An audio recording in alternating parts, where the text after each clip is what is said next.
Olá, a paz de Cristo. Vamos começar então a nossa live,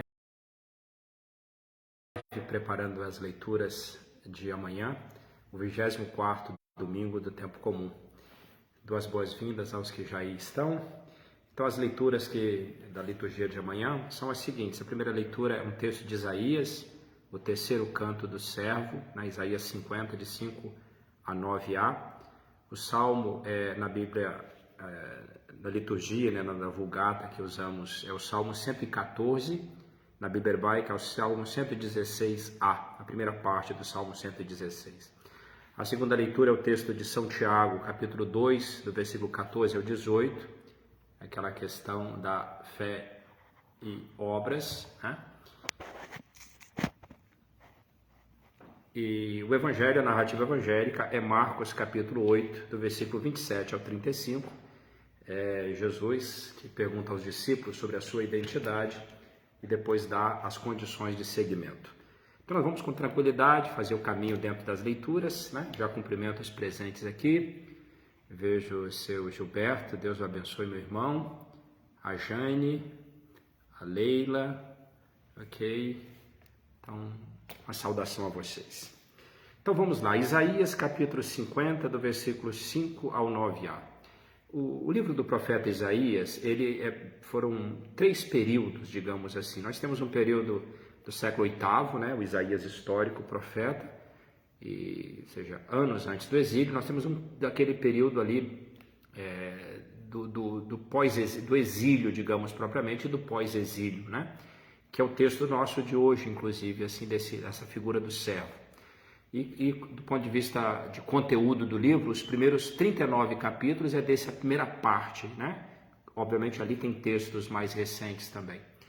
E nesse segundo bloco, que vai do capítulo 40 ao 55, nós temos 4 textos que são chamados Cantos do Servo. É uma figura que aparece, por vezes ele toma a palavra, o nosso caso hoje é um monólogo, né, que ele está fazendo, esse servo, que é uma figura difícil de identificar historicamente. Até tem aquele eunuco, né, que encontra Filipe, e quando lê, eu acho que ele lê o capítulo 42, me parece, falando do servo, e pergunta, o profeta está falando de si mesmo ou de um outro? Aí Filipe até aproveita para falar de Jesus. Tá bem, o que nos interessa? Esta figura desse servo hoje, nessa reflexão, ele começa dizendo assim: o Senhor abriu-me os ouvidos e não resisti nem voltei atrás. É uma figura que tem traços proféticos aqui, né? Mas essa expressão, ele fala que o Senhor abriu-me os ouvidos, o ouvido. O ouvido na religião, né, dentro do Antigo Testamento, ele está muito ligado, como a questão da escuta, também a questão da obediência, né? Israel, quando não obedece, é quando ele tura, quando fecha os ouvidos, né? Aliás, até na nossa expressão obedecer, né, vem de uma expressão grega que é ob audire, né? Ob audire. Então, obedecer tem a ver com esse audire, com esse ouvir, né? Então, quando essa figura do servo diz que o Senhor abriu os ouvidos, né? Ou seja, uma ação de Deus nele, dá a ele a capacidade, de obedecer. E o interessante é que ele fala, eu não resisti, ou seja, não houve resistência. Se nós voltarmos aqui, o texto do Gênesis, quando narra nossos primeiros pais, a atitude, digamos, fundante do pecado de Adão é essa atitude da resistência à vontade de Deus, né? Por isso Jesus, em Filipenses 2, ele é o obediente, né? Que esvazia para fazer obediente. Então esse servo aqui tem esses traços, né? Não resisti e não voltei atrás. Também voltar atrás, Jesus vai falar, né? Quem pega no arado e olha para trás, mas se voltar atrás, indica sempre de alguma maneira não aceitar aquilo que é proposto, né? Então, diante do Senhor que lhe abre os ouvidos, que lhe dá, digamos, lhe propõe esta obediência, né? E ele não resiste. Continua nosso texto. O servo continua dizendo de si. 3 atitudes ele fez. Ofereceu as costas para o baterem. Ofereceu as faces para lhe arrancarem a barba. E ele fala, e não desviei o rosto de bofetões e cusparadas, né? Aqui, obviamente, é um ambiente hostil, né, que ele mostra, ou seja, esse servo se encontra numa atitude, na relação com Deus, obediente, e o ambiente onde ele está é um ambiente hostil, ou seja, é um ambiente que lhe causa sofrimento, né? Então, batem nele, né? Arranca-lhe a barba. Inclusive, esses textos, de alguma maneira, obviamente, nós vamos ver presente no quarto canto do servo, no capítulo 52, 53, né? O primeiro canto está no 42, o segundo no 49, o terceiro é esse hoje, do capítulo 50, e o quarto é até um texto que lemos na Sexta-feira Santa, esse sofrimento do servo, né? Tanto é que é uma figura que, sem a pessoa de Jesus e a sua cruz, fica difícil de explicá-lo, né? Mas o que nós vemos aqui tem um quê de resignação deste servo, né? É aquele mártir, né?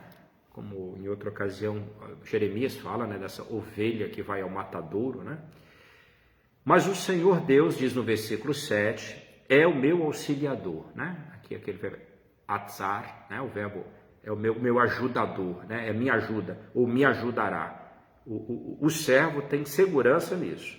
Por isso, por causa dessa ajuda do Senhor, ele fala, eu não me deixei abater o ânimo. Olha que ele está numa situação adversa, né? Lhe batem, lhe arrancam a barba, né? E lhe dão bofetões e cusparadas. Mas ele não se abate, ele fala, conservei o rosto impassível como pedra, né? É próprio daquele do ereto, né? Ou seja, de quem quando a gente sente as coisas que lhe acontecem, mas obviamente fisicamente nem é possível, né, se lhe batem, mas digamos assim como atitude interior, né? Aquela pessoa que mantém-se inteira, porque sabe da ajuda de Deus. E não só isso, ele sabe que pelo fato de ter deixado abrir-lhe os ouvidos, o que ele está fazendo é certo, né? Porque sei que não sairei humilhado. Então, ele tem ajudador, ele mantém o rosto impassível, porque sabe que não será humilhado. Talvez esse Bosch seria melhor, eu não me sairei envergonhado. A vergonha, ela é resultado, né, dentro dos textos bíblicos, de quando alguém vence, o inimigo vence, e ele vence com razão. Né? Não é só uma derrota qualquer, é quando ele vence com razão. Isso causa vergonha. Por exemplo, se descobrisse que o Deus de Israel não é o Deus verdadeiro, Israel seria envergonhado, né? Então, o servo diz, eu não sairei envergonhado. Versículo 8. A meu lado, diz o servo, está quem me justifica. Ou, aqui poderia ser um particípio, o meu justificador. E é o verbo, aqui está a raiz do tzadik, né? Do tzedaká, da justiça, né? Então, meu justificador, quase que ressoa Paulo, né? Ou seja, aquele que me declara justo. Interessante, o servo aqui já prevê um julgamento onde ele vai ser declarado justo, né? Aí ele pergunta, no versículo 8 ainda, alguém me fará objeções? Quase que ele, naquele julgamento, ele pergunta, e aí, quem é que vai me acusar? Vejamos, quem é meu adversário? Aproxime-se, né? Então é isso, tem o juiz e ele, veja só que digamos que altivez, né, o servo mantém. Sim, versículo 9a, sim, o Senhor Deus é meu auxiliador, né, ou meu ajudador, ou é a minha ajuda.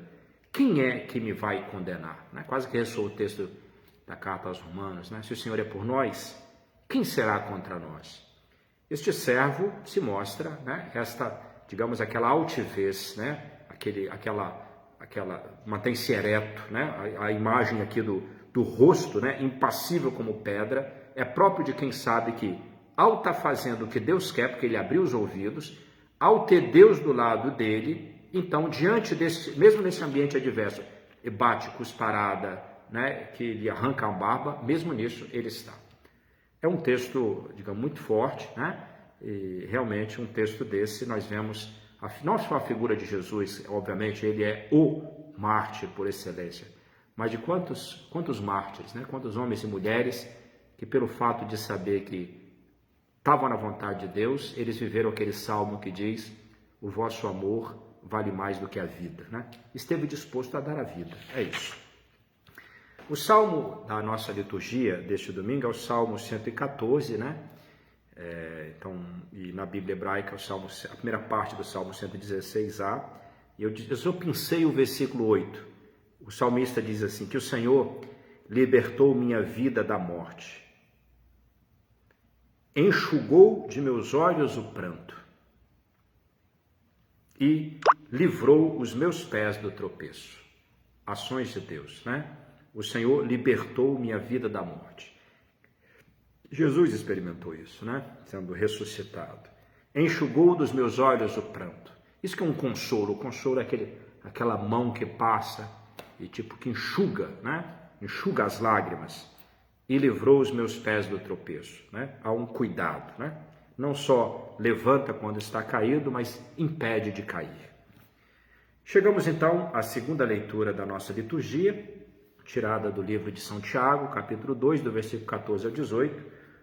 É um texto importantíssimo, porque esse texto tem uma tensão, nós digamos assim, com a teologia paulina da justificação pela fé. Vamos fazer algumas reflexões para nos ajudar. Aliás, esta carta de São Tiago, ela teve dificuldade, digamos assim, de ser bem acolhida no ambiente protestante, ou pelo menos no tempo de Lutero. Lutero chamava de carta de palha, por causa desta postura, né, de Lutero, né, da teologia protestante, digamos, daquela justificação que se dá pela fé e não pelas obras, né? Só que um texto como esse aqui, ele traz um elemento adicional. Aliás, isso é importante. A nossa fé, ela não pode ser forjada por um texto. Ela é o cano das Escrituras, que há tensões dentro de si. E é bom, há tensões, mas não há, digamos assim, os textos não se excluem. Vamos então, com tranquilidade, vamos ler e fazer algumas reflexões.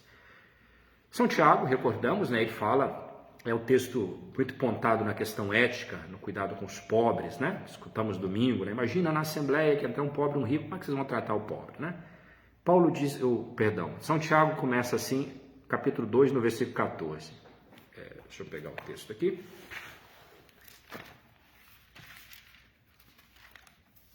Diz assim, meus irmãos, que adianta alguém dizer que tem fé quando não tem as obras, né? A pistis de um lado e a erga, as obras, do outro. A fé seria capaz de salvá-lo? Essa é a pergunta que faz Tiago, né? Se entendêssemos fé como Paulo entende e perguntasse, a fé é capaz de salvá-lo? Paulo diria, é claro. Por quê? Nos escritos de Paulo, a pistis, a fé, é um conceito da totalidade da adesão do ser humano. Ou seja, é quase aquilo que alguém que decide, porque alcançado por Cristo, a não mandar em si mais, mas a que Cristo mande nele. Isso desencadeia um processo que Paulo chama de, nós entramos na Páscoa de Cristo, porque vivemos em Cristo, né? Ou seja, a conformação com a sua morte, experimentamos a sua ressurreição, a experiência com seus sofrimentos, ou seja, a Páscoa de Cristo no crente, né? Porque a adesão da fé para Paulo não é um elemento de cabeça, extrínseco, né? Ele é também de cabeça, mas ele é total, existencial. Agora, o que nós percebemos ao ler São Tiago, é que São Tiago, só basta ler um pouquinho mais adiante, ele vai falar, por exemplo, que vocês creem, tu crês no versículo 19, né? Que há um só Deus, fazes bem, mas também os demônios creem nisso e estarrecem. Então, para Tiago, atenção, o que é crer aqui? O que os demônios fazem? Eles entregam a sua vida ao Senhor? Não, eles conhecem, eles sabem, né? Então a fé aqui está mais na linha do conhecimento, né?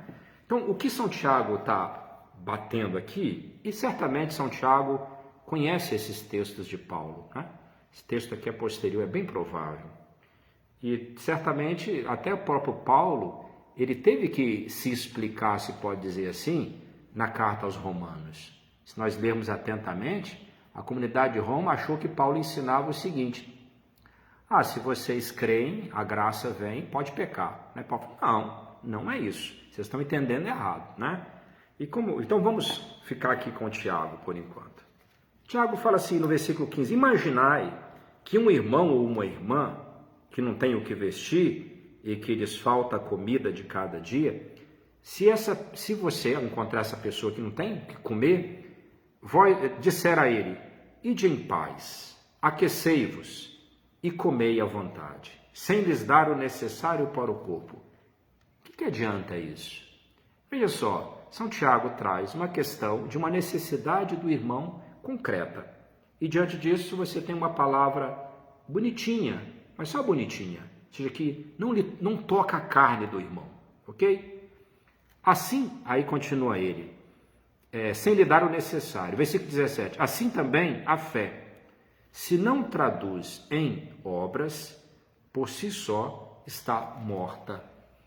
Ou seja, se esse conhecimento, como o Tiago entende aqui o que ele fala de fé, se esse conhecimento de Deus, né, isso que eu sei da Bíblia, conheço as passagens, articulo bem, se isso não gruda na existência, ou seja, se isso não tem frutos, né? Jesus fala disso, da árvore e dos frutos. Aliás, o Evangelho de hoje, sábado, né? Que a árvore, o tipo de árvore, dá certos frutos. Então, se não tem esses frutos, né? Pelo contrário, diz no versículo 18, São Tiago, assim é que deve dizer, você tem fé? Eu tenho as obras, ok? Você tem fé, eu tenho as obras. Então, mostra-me a tua fé sem obras. É possível? Ou seja, sem uma existência só de prosa? O autor acha que não. Eu te mostrarei a minha fé a partir das minhas obras. Então, o agir, né? Uma reflexãozinha aqui, veja. O que acontece é que o apóstolo Paulo, quando ele fala das obras que não justificam, são aquelas obras, ele fala as obras da lei. Que obras são essas? Quando a gente pega a lei, pega a Torá. São a obediência, não só o decálogo, mas todas as prescrições, né? E a pretensão era, pensemos um fariseu digno, ao obedecer isso, eu conquisto a justificação diante de Deus. Ou seja, eu digo para ele, eu sou justo porque faço tudo isso. Paulo fala, não. Quem te justifica, quem te declara justo, pensando até a primeira leitura, é Deus. Ele que é o justo juiz. E você, com a sua capacidade, você não consegue. Primeiro, cumprir a lei toda, você não vai conseguir fazê-lo, né?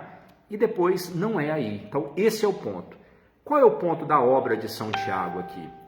O homem alcançado pela graça, as obras do homem livre, são aquelas que a partir da fé, e se essas obras, esse agir novo não acontece, o que sinaliza é que no fundo não se tem esta fé. Ou seja, não foi alcançado por esta graça renovadora. Você pensa assim, isso é ótimo para a gente, é um bom critério, um bom metro para a gente se medir, né? Ou seja, percebo em mim obras, né? E não tenhamos dúvidas. Para a gente a fé não é qualquer fé, não é a fé amorfa. A nossa fé, ela é cheia de Jesus, né? A nossa fé, ela é cristológica, ela é fé em Jesus. Então, para nós, a expressão das obras nossas que partem da fé é a vida, no estilo de vida de Jesus, né? Alguém alcançado por ele, um crente, ele age, né? Esta fé, Paulo dirá na carta aos Gálatas, né? A fé que age por meio da caridade, do amor, né? Então, bom a gente se observar, né? Como estão as minhas atitudes. Mas é um princípio forte e eu acho que nossas assembleias devem escutar e individualmente cada um de nós deve escutar, né? Esse princípio. A fé, se ela não, esse homem alcançado pela fé, se ele foi renovado, mas não produz obras, esta fé dele está morta, porque no fundo não foi alcançado. Pode ter a gnose, aliás, esse é um risco, foi ao longo da história do cristianismo e sempre o será, né? O chamado gnosticismo. O que é isso? Pensar que a vida crente basta um conjunto de conhecimento, né? Aprendi, eu estou lendo muito livro, né? Tem um catecismo romano, sei a Bíblia e tal. E aí, importante tudo isso, tem o seu valor, obviamente, mas precisa de ser alcançado por Cristo Jesus e, uma vez alcançado, viver a vida correndo para alcançá-lo, né? E nós vamos ver isso muito concretamente no Evangelho de hoje, né? Então vamos dar o nosso salto. E o nosso evangelho de hoje é Marcos, capítulo 8, do versículo 27 ao 35. Né? Então vamos lá. Marcos 8, 25 a 37. Jesus e seus discípulos partiram para os povoados de Cesareia de Filipe. Né? Essa está bem ao norte, né, da Galileia, com a morte de Herodes Magno, o grande Herodes do período do nascimento de Jesus. Digamos, a Palestina é dividida por seus 3 filhos. Né? Filipe fica nessa região lá, né, mais da Decápole. Né? Depois Herodes Antipas fica ali na Galileia, né? E depois embaixo fica, na Judéia, fica Arquelau, ok? Que depois vai ser substituído pelo procurador romano. Tá bem, o que nos interessa?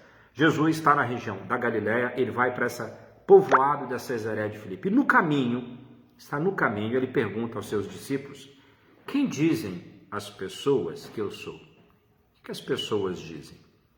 Eles responderam: uns dizem que és João Batista, outros que és Elias ou um dos profetas. Interessante é que o fenômeno observado pelos discípulos a partir do que as pessoas diziam e percebiam era o fenômeno de que Jesus era um profeta. Ou seja, o agir de Jesus o identificava com aquela figura, pensemos, de Isaías, de Jeremias, de Amós, de Miqueias, né?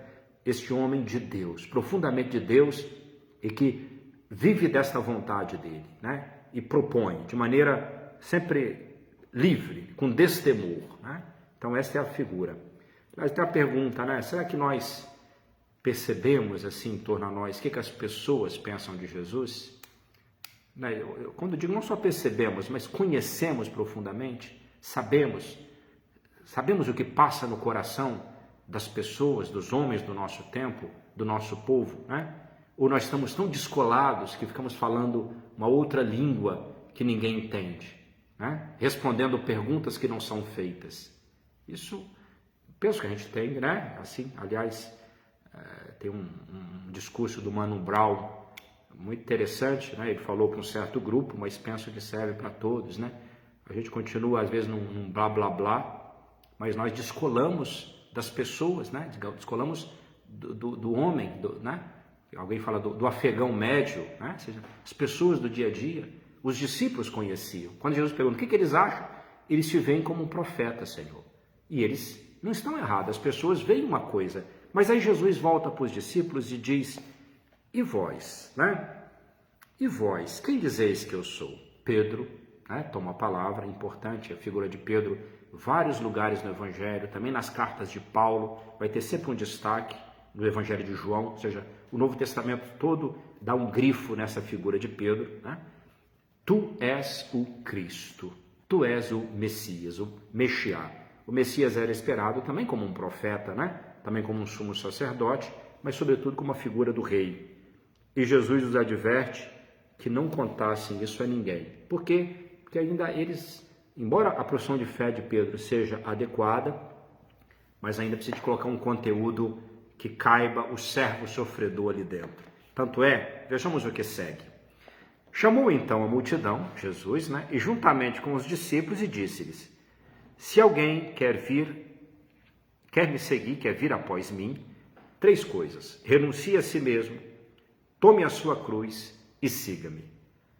A renúncia de si é aquilo, deixar que Deus abra os ouvidos, né, e não colocar resistência. A renúncia de si, superar essa autossuficiência que é fruto daquele coração de Adão, né? Aquele peso adâmico em nós, né? Aquele homem presunçoso, né? Que acha que se basta. Esse homem essa pessoa que esquece que é criatura, ok? Que é criatura, que está num dinamismo da relação com o Criador, que nos inseriu num lugar para a gente ser luz, né? Mas essa luz vem da minha ligação com Ele, né? Então a renúncia de si não é simples, né?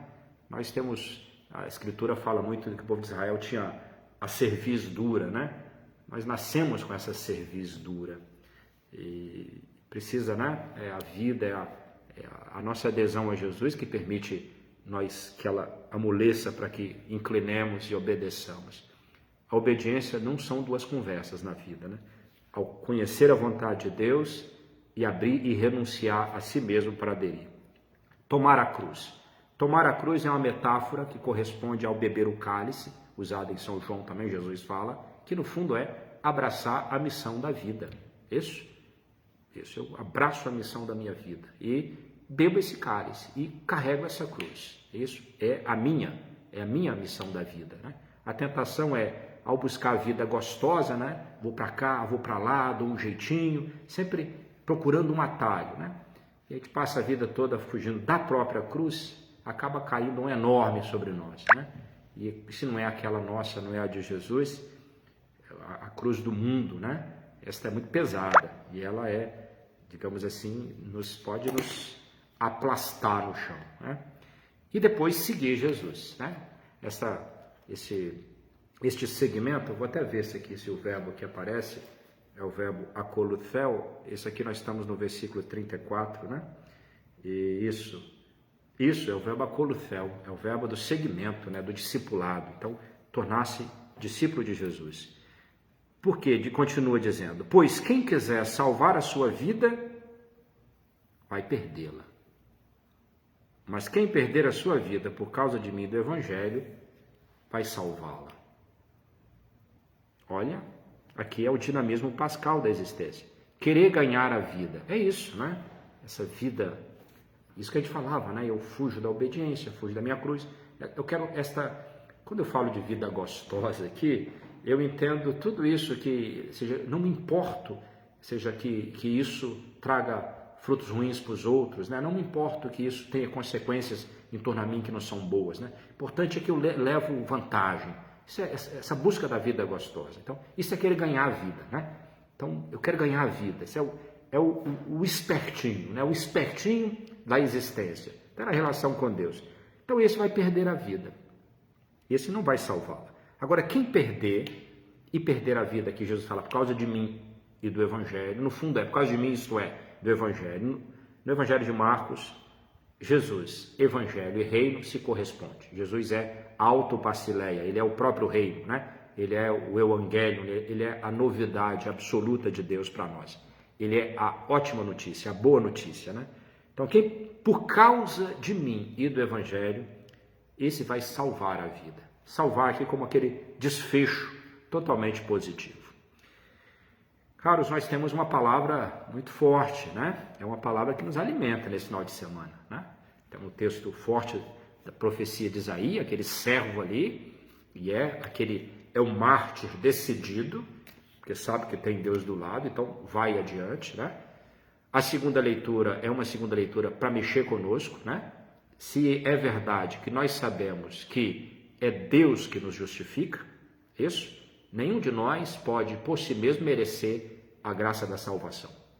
Então, tira o cavalinho da chuva. Isso é doutrina católica consolidada, ok? É um outro que nos salva. É Deus que nos salva. É a cruz de Cristo. Senão a gente faz vã a cruz de Cristo. Se eu e você achar que, não, eu vou me salvar, vou ser o cara, não. Então, isso. Se é verdade, mas hoje esse texto de São Tiago diz, atenção, se você foi alcançado pela salvação da cruz de Cristo, e o cristianismo diz, você aceitou o Espírito Santo que te é dado como dom, isso tem que renovar a tua vida. Ou você vai continuar sendo um homem velho? Não, quem está em Cristo é nova criatura. Como é que eu mostro que eu sou nova criatura? Vivendo a novidade da vida, que é a vida vivida por Jesus. Jesus é Ele o novo Adão, é Ele o homem novo, né? Então, texto, fé sem obras, no fundo é fé morta. E o Evangelho, acabamos de ver, né? Jesus que é o Messias, acho que eu saltei um pedaço aqui, né? Na leitura com vocês, agora que eu me dei conta, porque eu não falei do sofrimento de Jesus. Isso mesmo, só tem um pedaço grande, né? Então, porque Jesus depois começa a ensinar e fala que o Filho do Homem vai sofrer muito, né? Ele vai ser rejeitado pelos sumos sacerdotes e escribas, vai ser morto e vai ressuscitar. Pedro acho que nem escutou isso, que Jesus ia ressuscitar, né? E diz que Jesus falava isso abertamente. O texto grego fala de paresia, falava isso com destemor. O que Pedro faz? Chama Jesus do lado e começa a repreendê-lo. Pretensioso, né? E Jesus voltou-se para seus discípulos e repreendeu a Pedro, diz, vai para trás de mim, Satanás. Essa é uma tradução boa. Eu estou com a Bíblia, essa da, né? A tradução da Bíblia da CNBB. A Bíblia, o texto litúrgico vai para longe de mim, Satanás. E o texto é hypage, opissomu, né? Hypage, então vai. Se nós pegarmos o texto de Mateus 4, no versículo 10, quando Jesus fala para Satanás, ele fala hypage, Satana, afasta Satanás. Agora com Pedro ele fala, afasta para qualquer lado? Não, vai para trás de mim, ou seja, toma teu lugar de discípulo, né? Vai para lá. E é assim que Jesus repreende Pedro, pois não tens a mente nas coisas, as coisas de Deus, mas sim a sua mente tem a coisa dos homens, né? Ou seja, esse descompasso de Pedro. Aí depois vem o texto que nós já comentamos, que é o texto do seguimento, né? Então tá ok, ou seja, é um texto forte aqui, né? Jesus é esse Messias, é o Messias servo de Deus, que dá a sua vida, que no fundo, se a gente pensar profundamente, a vida cristã não é outra coisa que aceitar o dinamismo pascal de Jesus como o movente da nossa existência, né? Esta vida gasta para produzir frutos, isso? Então, obrigado aí pela atenção de vocês, nosso tempo já foram 33 minutos, muito agradecido pela presença, saúdo a todos aí, então vejo aqui o seu Paulo Fagundes, passou por aqui também o padre Daniel, Andréia, vejo a Nazaré, a Valéria, a irmã Lúcia, Deus te abençoe, sua bênção também, irmã. Vejo o irmão Cassiano por aqui, a Vera, a irmã Fabrícia, a Patrícia, um abraço caríssimo, a Helenilda, a Ana Rosa, um abraço para o meu xará também, a Eliane, ok, a Cristina, vejo a Dilma, a Graciene Pavani, lá de Guriri, né?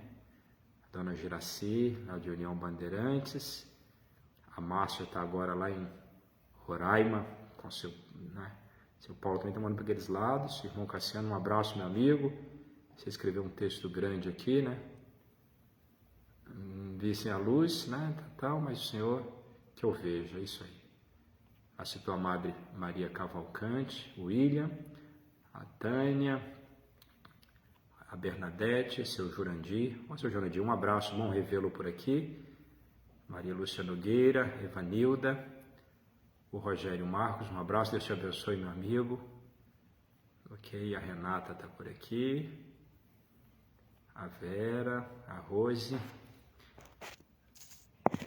ok, a Deise, Ana Maria Simonassi, Dona Ana, a Tuane, ok, a Rose Freitas, um abraço para você, por daí, a Valéria, Yolanda, Rosália de Holanda, Padre Fabiano, Deus te abençoe, meu irmão, sua bênção.